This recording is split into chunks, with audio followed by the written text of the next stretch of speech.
انت بجد ما ينفعش اصلا تبقى عايش اللي انت تنافس في بطولات زي الناس. انت لازم تفضل كده متعلق، ولا منك سمسار ولا منك كومبارس ولا ليك اي لازمه، ومش عارف تعمل حاجه تفرح بيها جمهورك المغلوب على امره، واللي انا فضلت اقولها مرارا وتكرارا.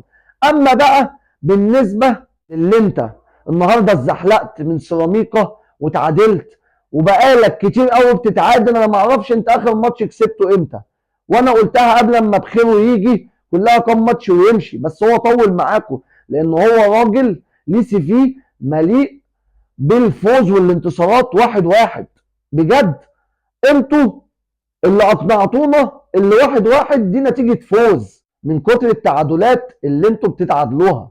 انا بقول لك يا ابني، انت مكانك مش دوري الابطال، الكونفدرالية حتى ما بتعرفش تسيطر فيها.